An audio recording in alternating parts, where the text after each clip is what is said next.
There are few things more interesting than words. Here's one you can add to your vocabulary and to your way of life if you want to. The word is serendipity. S-E-R-E-N-D-I-P-I-T-Y. Serendipity. The meaning of serendipity, according to the Oxford Dictionary, is the faculty of making happy and unexpected discoveries by accident. And it means also the good things that almost always happen to a person following a bold course of action. Serendipitous things. The word was coined by the British author Horace Walpole, who based it on the title of an old fairy tale, The Three Princes of Serendip. The princes in the story were always making discoveries of things they were not in quest of. Let's say you're trying to invent something. Frequently, you will stumble onto something entirely different and wonderful that you had no idea of discovering. Well, that's what serendipity means. Now, the point I want to make is that you wouldn't have made the serendipitous discovery if you hadn't been looking for something else. I'll bet you've heard people say of someone, "That's the luckiest guy in the world." But if you'll get to know the man, you'll usually find he's a busy, positive kind of individual who's always looking for new and interesting ways of doing things. Someone once defined luck as something you find when preparedness meets opportunity. It just won't happen usually unless a person's prepared for it. There are lots of interesting and pretty wonderful things that would be happening all the time to a lot more people if people weren't such stick-in-the-muds as a rule. Take the person who hates his work, for example. There are millions of people, I suppose, who actually loathe the work they're doing. But they stay with it because of some warped sense of security.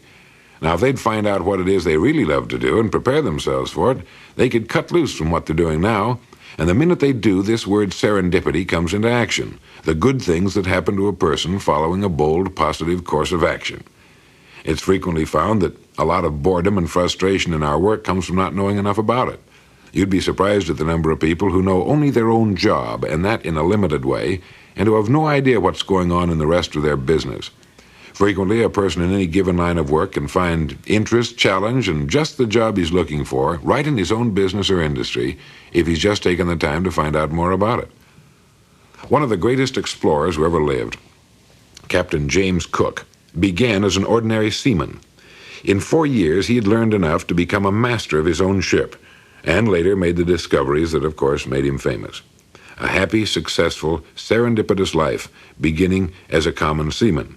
Another common seaman, named Joseph Conrad, studied and worked his way to become a ship's captain, and later wrote the wonderful stories of the sea that made him loved and famous. There isn't a single line of work where this hasn't happened. I just picked beginning as a common seaman as an example because that's fairly a small beginning. But the same applies to anything else. Serendipity, it's quite a word, and it'll apply to whatever you do for a living.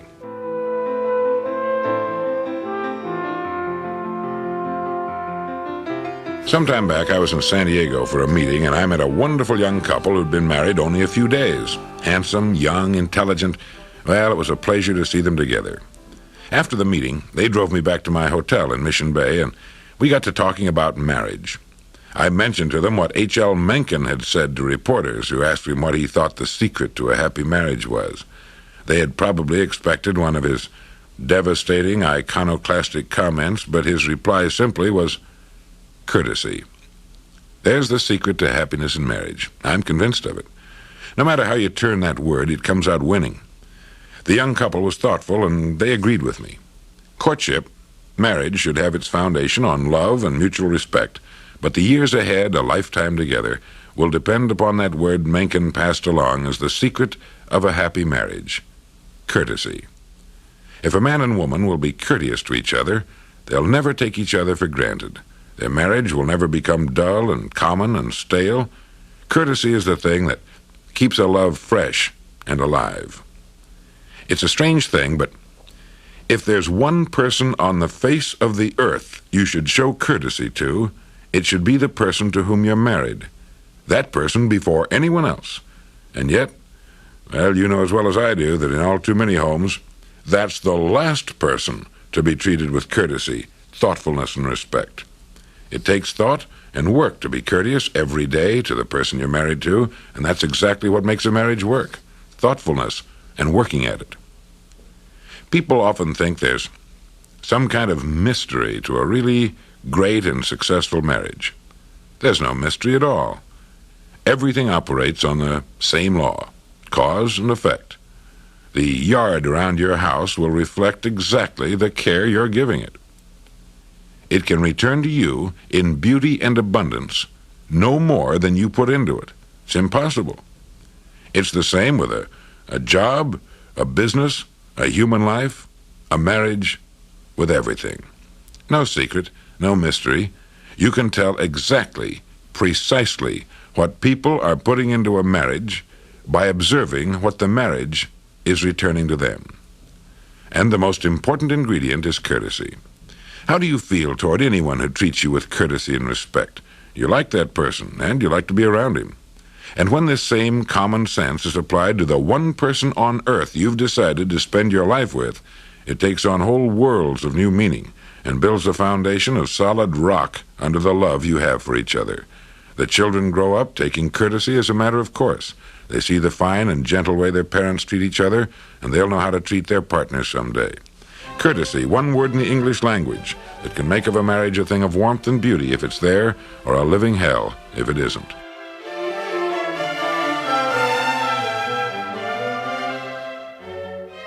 It's clear from these essays that happiness comes by making conscious decisions.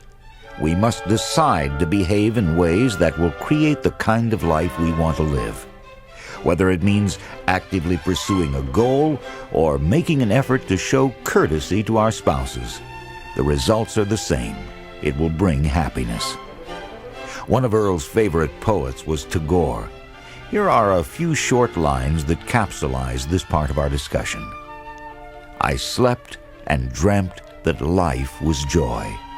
I woke and saw that life was duty.